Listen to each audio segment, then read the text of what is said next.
Hi.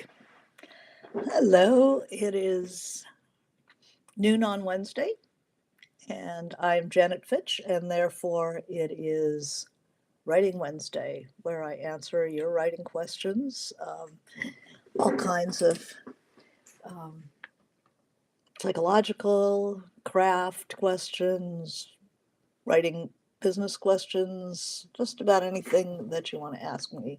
Go ahead and ask me. Uh, if you have questions for me throughout the week, you can send them to me through my website, janetfitchwrites.com. And if you have questions for me as we go along, hi, Linda. If you have questions for me as we go along, put them in the chat and say hi. I'll know you're here. Um, so we have a bunch of questions today. Writers have been quite. Hi, Laura. Um, the cough was good.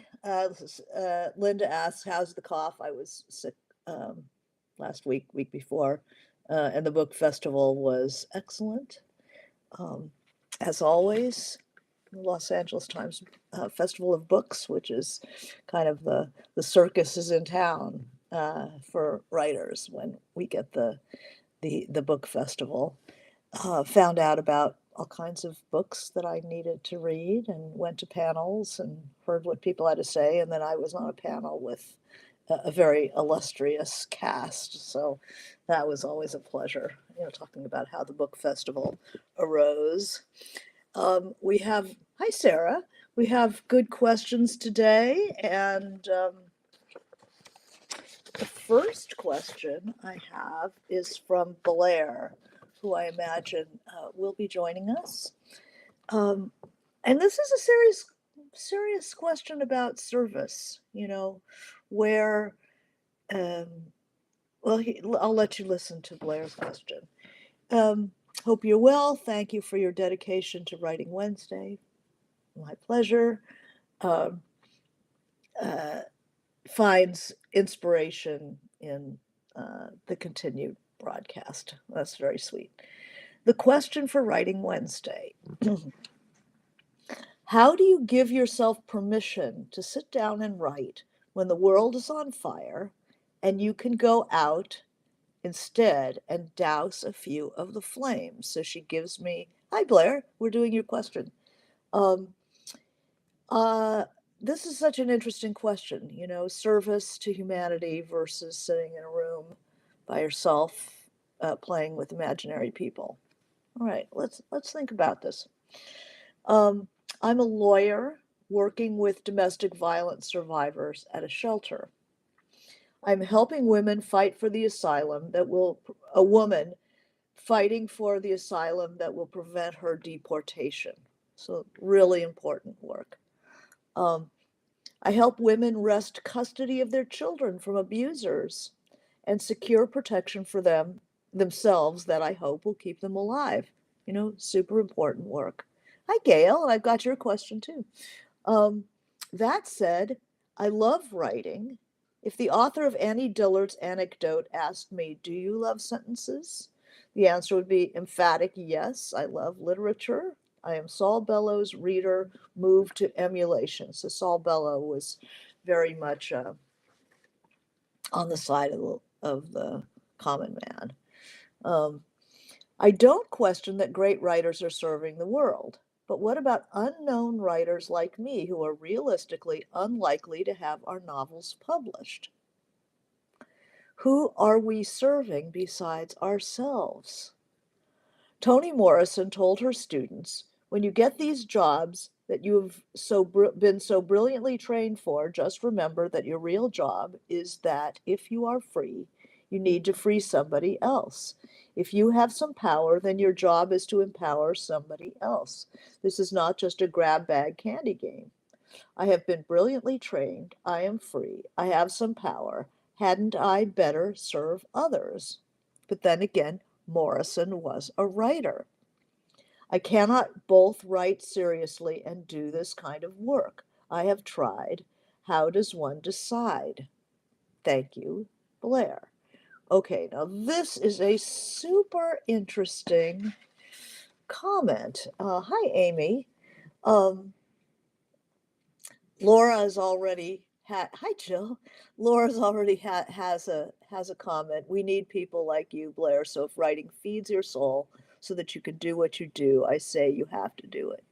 Okay, well, let's talk about this. This is a many leveled question. When I had a super demanding job, um, it's certainly not as important a job, but demanding emotionally and time wise. It was a 24/7 job. Uh, I I had trouble writing. I had trouble not only finding the time, A, finding the time, B, finding the focus, being able to focus very quickly in the time that I did have, because nobody works 24 hours a day. Um, I am much more focused now than I was back then. But being unpublished, you're weighing your current condition against with a service that you can currently offer. Whereas writing is something you have to have an eye on the future rather than on the present. And that when the present becomes calamitously uh, important, grabbing your attention, and it has an urgency behind it, um, this is it's bound to pull you. And it's like, well, what she's not saying, do I have the time to write? She's saying, how can I justify the time that I take to write when I have, women, battered women, I have women seeking asylum, I have women with children, I have domestic violence to deal with, but also a determination to write. Um, so this is a question more of how do you accommodate the different sides of your life. Anybody who does service work um, has that extra component of the urgency, the necessity of what they do. So we're not talking about a demanding job at the law firm, filing papers, and doing all that stuff, but it's actually that I'm doing good in the world. Um, but you have this other side of yourself that is not yet manifest. So the urgency of the present can really derail the possibilities in the future, because you are, depending on what you write about, your work can reach many more people than your law practice.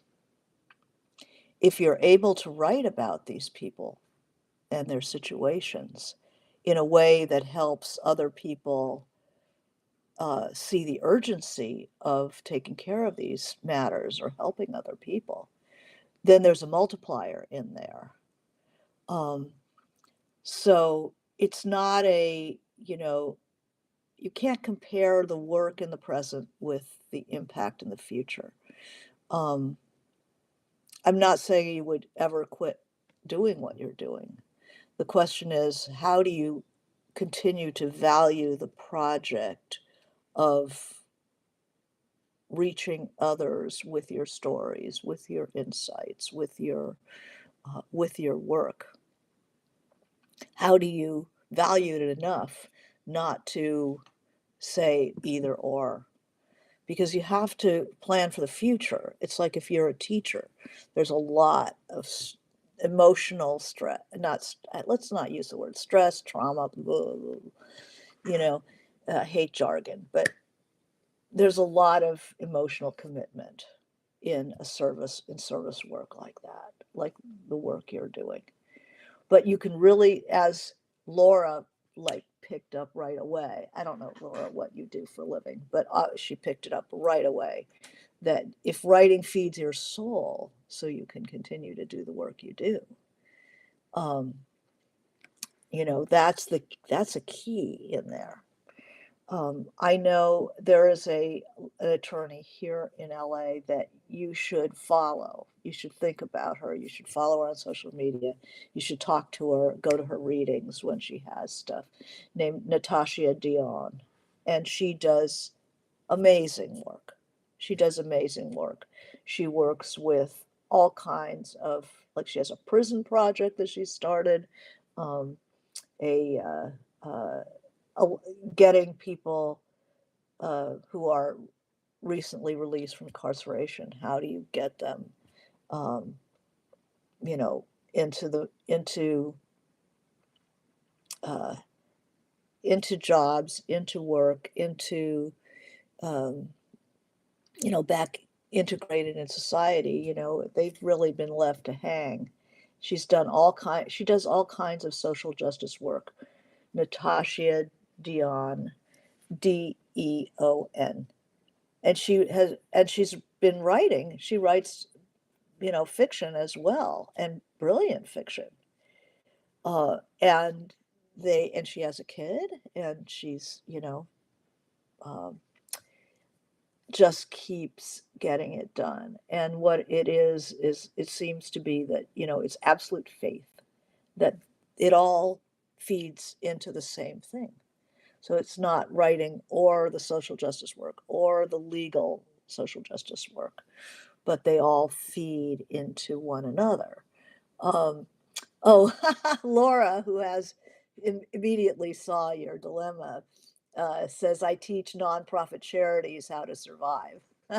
So she's had experience with people who do social justice work, service work, emotionally engaging, involving work. And so Blair says, I will follow her. Some people seem to manage both write and do that kind of work, and they can give you some framework. But I will also weigh in on this um, because I've had the experience of a very engaging job that I felt I didn't have the energy, I didn't have the bandwidth to write. And I finally quit and started writing full time. But it wasn't a social engagement. It was newspapering. So it was a different kind of writing and different kind of engagement, involvement. It seems that you have to think of the future as well as the present. And how will you feel if you don't attend to your writing life? This is something that is a time management uh, trick, because I'm in favor, like Laura, and like many of us. It's not a question of should I write or should I concentrate on the good that I'm doing immediately, which is all that I can manage. And I'm going to suggest this time management technique as a way of starting to think a little differently about this problem. You take a piece of paper and you fold it into fours like that. Uh, I should be using a clean piece of paper, but I don't have one close at hand. All right, so you take your piece of paper, and there's four parts of this. In the upper left corner, you write important and urgent, like that. Oh, because it's Zoom, it's you can actually read it. There we go, important and urgent. Then the next square over here, you put urgent, not important, like that. Then lower left, you put important, not urgent.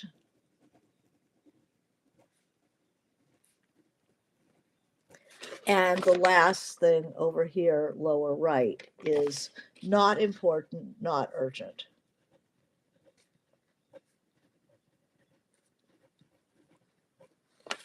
Now, most of us spend all of our time, we generally get the important and urgent things done. We want to go to college, and the SATs are coming up in 2 weeks. And it's important to us to get our application in, and it's also urgent. There's a ticking clock. So there usually aren't very many things in this category, and we usually get them done. Then there's this category, urgent but not important. These are things that have a ticking clock, or other people want you to do them and are pressing you. Now, now, now. Urgent, go to the store, pick up the dry cleaning, pick up the kid at soccer, urgent, call your mother back, take the car in for deal with that blinking light. It's not dying yet, so it's sort of in this category. You get your doctor appointment, your glasses fixed, your dental appointment, you take the dog to the vet. This is usually a long list. This is endless. Urgent, not important. What does important mean? Okay, well, important means it leads to your goal. What is your goal? When you're in the welter of life, you often forget what your goal is. So you figure out, like, urgent is just everything with a time, with a time signature. But let's turn this off. It's urgent with a time signature. Important and urgent is things that need to be done to lead you to your goal. If you don't have goals, then you're just swimming in mid-ocean. So think of your goal. Think of where you want to be in 10 years. Think of your 5-year plan, you know, maybe 2 years if you can see it that way. But say that the SAT, taking the SAT, that's important because it's leading me to get into college, which leads me to my goal of whatever it is that I want to do, right? So this is important, whereas these urgent things don't lead you to any goal. They just, this is where these demands of other, and especially other people, I want you, oh, it's the PTA meeting tomorrow night. Can you make brownies? Is that going to lead you to your goal? No. Is it really urgent? It's urgent to somebody. And it's got a ticking clock, that's all. And we tend to respond to this. We feel urgency without questioning, you know, is there a way out of this? Is there, you know, how do we contain some of that? Um, then there's this quadrant, important, not urgent. Applying for a grant, finishing your novel, getting an agent. Maybe you have 3 goals in your life. Maybe your goal is to uh, publish a book, write a book, publish a book. You got to write it before you publish it, right? Write the book, selling, getting an agent. Some people fall apart there. They write the book and then they just can't be bothered to follow through and get the next step and the next step. Important but not urgent. Another important but not urgent thing can be health matters. Say your health is poor, and but it's not like you're not having a heart attack and dying right here. It's more like something you want to do, but you don't have to do it right now. And then there's this category, not important, not urgent, which is Facebooking, posting the concert that you went to and posting the pictures and having something funny to say about something horrible that happened in the news. Um, watching watching television, trying to keep up with the new shows, trying to keep up with the new movies. Um, it doesn't feed your goal, and it doesn't there's no timeline. It's where we fool around. That's where we fool around. So you can call them A activities, B activities, C activities.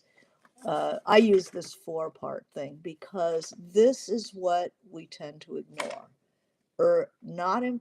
Not important, but not urgent. And this is where your writing often falls. Important, but not urgent. And it's the easiest thing. Hi, Wendy. It's the easiest thing to ignore. And what I think is happening with Blair here is that the urgency of what she's doing, it's urgent and it's important, but sometimes the urgency, it's like, what are your goals? It's important work, but what's the goal?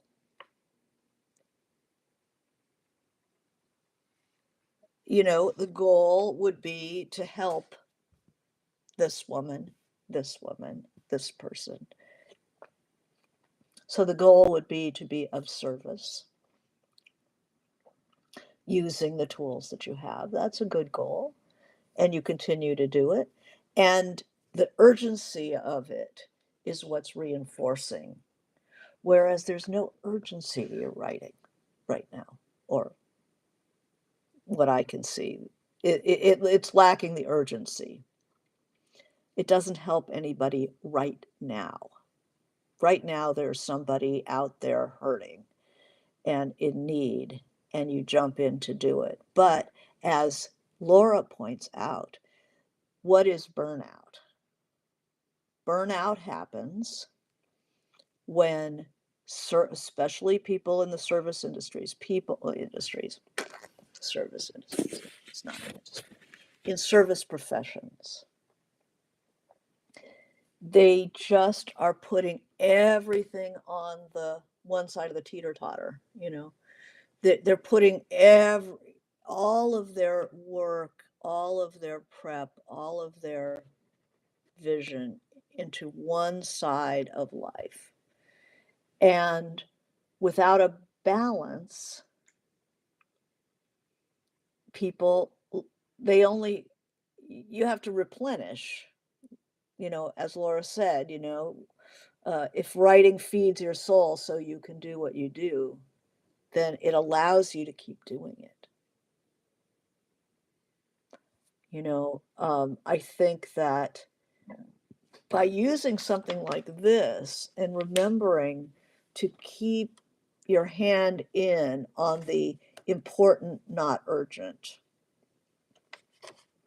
and keep a look at that. You might do better with short form and not with a novel. But even a novel, if you know, how do you manage your 24 hours a day, your week, your month to um, make room for a creative process that feeds you, that allows you to process your feelings, because service work is about somebody else's feelings and fighting for them every day, and that's what you're doing. But teachers, social workers, people in the medical profession, um, you know, people doing this incredible social justice work, you can't just keep pulling out of the bank, pull, and expect that you can do something long term and keep it going for years and years and years. If you want to be able to keep doing emotionally demanding work, you have to refill. and if you're a writer, which you are, and you also are trained at that and have many skills having to do with that, you will find a balance when you can, not just be pulling this way, but also, in private, pull a little this way. So that gives the whole personality a way to breathe and not just be constantly in service. That you have, mothers, it's not just people in social work and in social justice and serving professions, but also mothers who give, and they forget that they have to pull in another direction. There's an internal life, there's internal resources that need to also be acknowledged, or else you're not as good at what you're doing in the world. You will burn out. And that is part of, what you would call in meditation a sustained practice. To sustain it, you need to figure out how to keep important but not urgent stuff going. So things like, okay, what's it like to work that hard? Let's just talk about that. What's it like to have a super demanding job, especially emotionally demanding? Um, you manage it best by not internalizing things. It's what you do that's important, not what you think or feel about what you're doing. When you feel the the if you're a very sensitive person, you feel every demand that's being made on you. And I know, Wendy, you're a teacher as well. When you're involved in the feelings, that's where you're going to drain yourself, because the people you're helping don't need you to feel sorry for them. They don't need you to feel the injustice. They don't need that. They need the fight. They need what you can do. So how do you deal with that sympathy? I mean, fiction, writing, any kind of art form, writing, painting, dance, um, singing, um, any kind of processing of emotion will help balance. So think of that. Think of, you can't just keep toppling over in that one direction. You won't be able to sustain it. Um, so if you keep this, notice maybe what is in the urgent, not important category. Can I trim that back? Can I share that obligation? Can my significant other do half the work? You know, you can split cooking so you don't cook every day. You cook every other day. You get one of these food boxes where, the ingredients are there. You go to Trader Joe's and get half cooked food so you don't spend your time there. Urgent but not important. How can you delegate that? How can you cross stuff out? Um, Maybe you like your clothes dry clean, but it's a pain in the ass to go. Maybe you wash your clothes, and scale back on that. Um, Wendy, who is a teacher, uh, yeah, Sarah says, I think your cat was trying to alert you to something he thinks is urgent. Yes, he is. Wendy says, we have a nice team of teachers that help the students, all the students, whereas nobody can write my novella but me. That's right. So the teachers rely on each other. Um, and I'm sure people on your team do do support you, and vice versa, a little bit of that. But it's like, how do you? I don't question that great writers are serving the world, but what about unknown writers like me? I don't think that. I think that everybody starts out as an unknown writer, right? Everybody does. But some people put it in the important but not urgent category, or even find a way to slide it up into important and urgent. They find a way to stick a ticking clock on it. Um, Blair says, I had not considered how my service work might depend more than I realized on my also writing.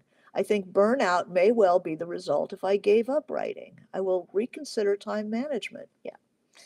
And realize that writing is about the future. And you can't just narrow the timeline.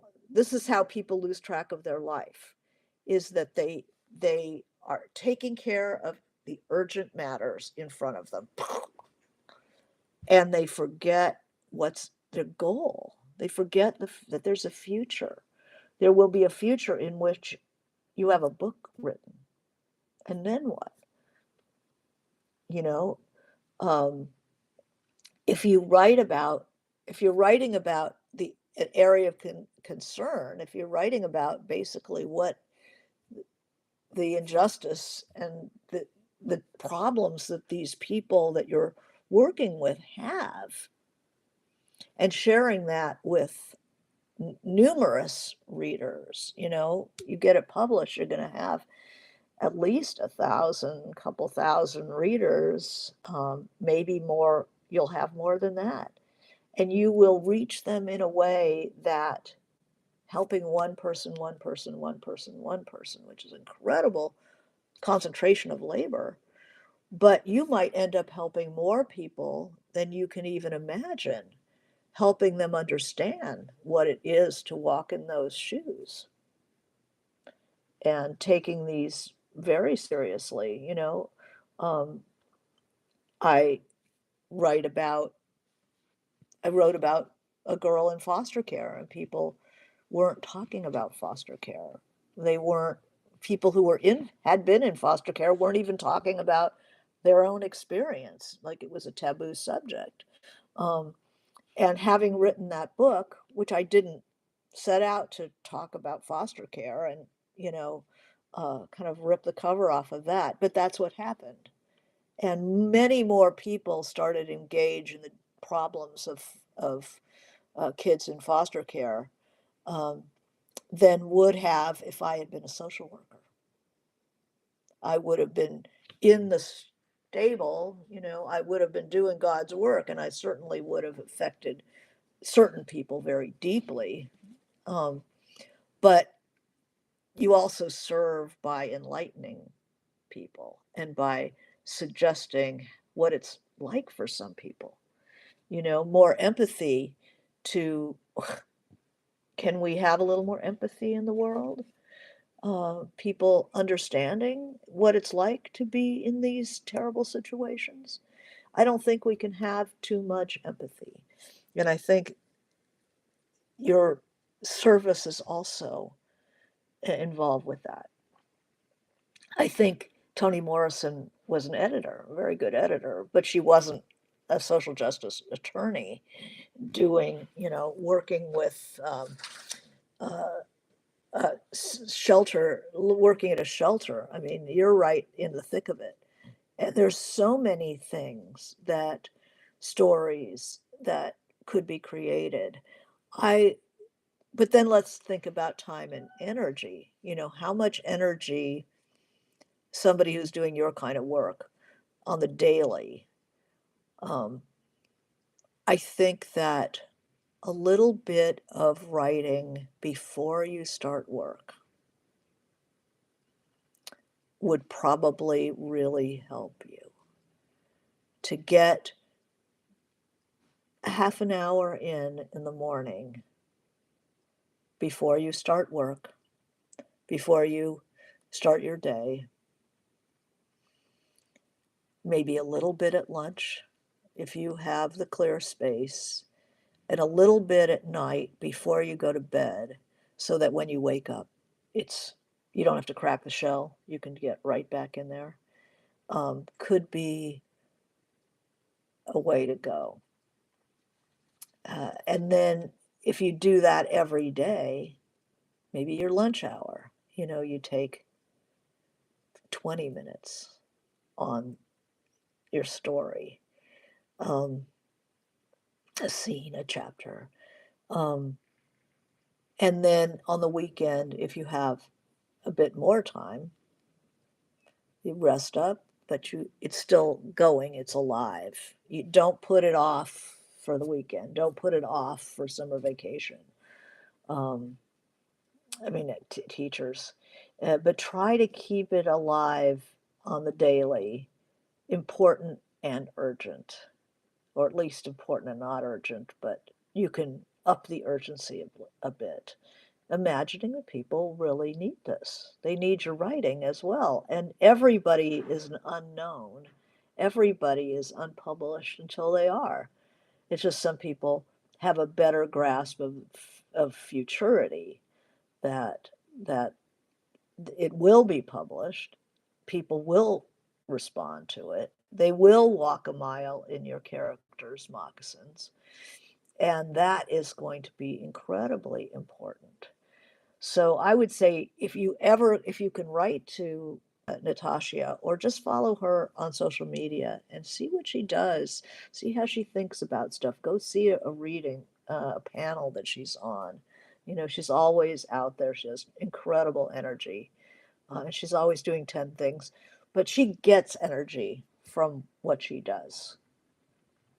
Um, let's see. People with too much empathy find narcissists, says Llewellyn. They're vulnerable. Yeah, you got to watch out for the bloodsuckers. They're out there. But yeah, keep it going on a daily basis, even if it's 15 minutes. Will keep that part of you alive. Uh, Meditation is really good. When you get home from a really tiring thing, it's very tempting to have some wine, some chocolate, you know, drag something to eat together, and then sit down and watch television. Um, it's best to really try to watch what you, not important, not urgent. Watch how much time you spend here.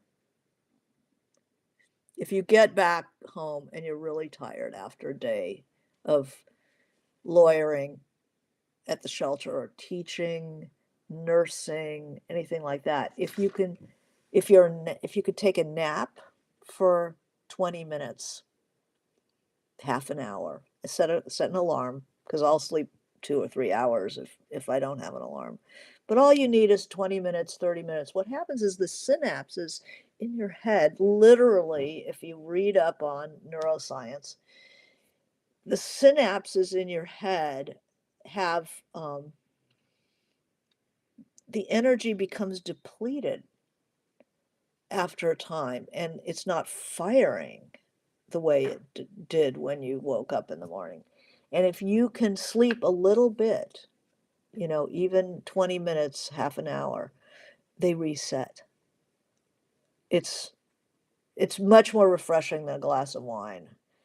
And if you if you're not a napper, if you just, you know, you get home from work and you can't sleep at 6 o'clock at night, um, then think in terms of meditation. Just, you know, 15 minutes, half an hour. I mean, you don't have to sit zazen for 5 hours, you know, just to sit, listen to you know, guided meditation off YouTube or something, whatever it is, and get those synapses reset. Then you can maybe use your evening instead of just unplugging and vegging. A little exercise is helpful for some people, but the important is to get shoehorn a little bit of writing in. Sarah says is exactly what I did today, 20 minutes at lunch, because I know I have too many urgent tasks tonight. But when no urgent tasks, I write in the evenings. Yeah. You know, a really backbreaking kind of work, this legal work, it's both emotional and intensely intellectual. Um, I could see, taking a nap.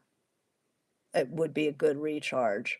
Um, Maybe, but a little bit before you go to work, before the demands of the day hit you, might be really useful. Um, so Linda says, what's the difference between a sketch and something else? A sketch is just what you notice, what you're noticing. It's notes, it's taking notes, it's building a notebook, and you can give yourself an assignment. If you're not working on anything in particular, you can give yourself an assignment to go outside and do the weather. I always say do the weather. Um, get a prompt, do a list, you know, what are the qualities of the 24 hours of the day?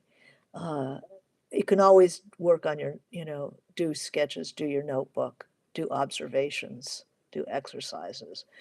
But if you have something that you're working on, a story, you know, just handle it. Change work on the sentences, work on the verbs, work on just changing, moving head just a little bit.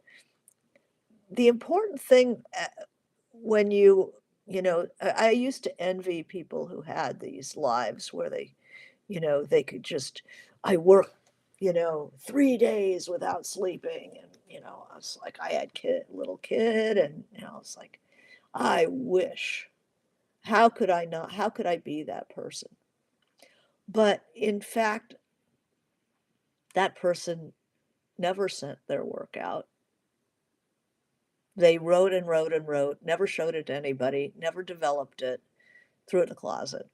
And now, 50 years later, they have a closet full of unfinished manuscripts or finished manuscripts that they never sent out. Um, I managed to keep this is why I was able to write my stuff, is that I was able to keep my goal in mind, that I wanted to write novels, and that all the other stuff that I did had to be around that. Now would have two goals, because you're trying to continue the good work you're doing, but balance it and feed your own soul. And how do you stay in for the long term? How, you start thinking about the future. What are your goals for the future? And sending out that lifeline to the future, um, reminding yourself this is just as important. Um, I think these shelters, trying to write a collection of short stories, Blair says, about what survivors go through, how strong they are, what life is like in a shelter, and why they're full. I mean, that is perfect. That is a perfect thing to be doing, because they'll start feeding into each other. A quick walk outside gets my gears going, says Amy. Yeah, that will um, balance you out. And be careful of the urgent, not important stuff. Everybody in the world is going to dump stuff on you. Um, I don't know if this is the same for men, but for women, everybody in the world will dump their stuff on you and want you to do something and do something and do something. And can you do this? And can you do this? You learn not to volunteer. You know, who can make a banner for the nursery school? Who can make the brownies? Who can drive the kids to the field trip? Who can drive the kids to soccer and then sit there and watch them for hours and hours and hours and hours? And then it's like, what about urgent? What about urgent? Where's that time? So you have to kick that up and move your priorities and think about your goals, and how are you going to reach your goals, and is making those muffins going to, even if one of your three goals is to be, to have an excellent relationship with your kid, um, and help them grow and develop. Muffins will not help them grow and develop. And frankly, watching soccer 3 times a week is not going to really make a huge amount of difference to that little soccer player. Mm, You're going to want to do it sometimes, but at the expense of, doing your own work. Um, all think of the long game. You know, do you want to be, kind of come to as a uh, 50, 60-year-old person and go, oh my God, I spent my life watching soccer games and my kid doesn't even play soccer anymore. And they'd never really liked it anyway. That's a real poor bargain. And think of the future, always that important but not urgent, and important and urgent. And if you can up the urgency, that's really a good thing. Having a writers group is very helpful, because then if you don't have work, it's going to be really clear that you didn't work. So that gives you a little bit of a ticking clock behind your work. All right. So Wendy, our teacher, says, I used to sit in my car and write while they were at practice. Yeah, people certainly did that and do that. Okay, well, good luck, Blair. I'm really happy that we were able to help that, and I think that the world needs that. I love books about, um, learning more about people in their social justice, people struggling and how they deal with it, and respecting people in their struggles. I think it's heroic. Just sometimes just living a day in this world is heroic. And people are uplifted by that. You know, I think that the writing is just as important uh, as everything else you do. Um, So thank you for taking the time. I'm going to save these two. I have two more questions. I'm going to save them for next time. So Gail, we'll do yours next time. It's a really good question. And Marie H., if you're here, I do have answers for you too. So we'll do those next week. And in the meantime, wish you good writing. Thank you.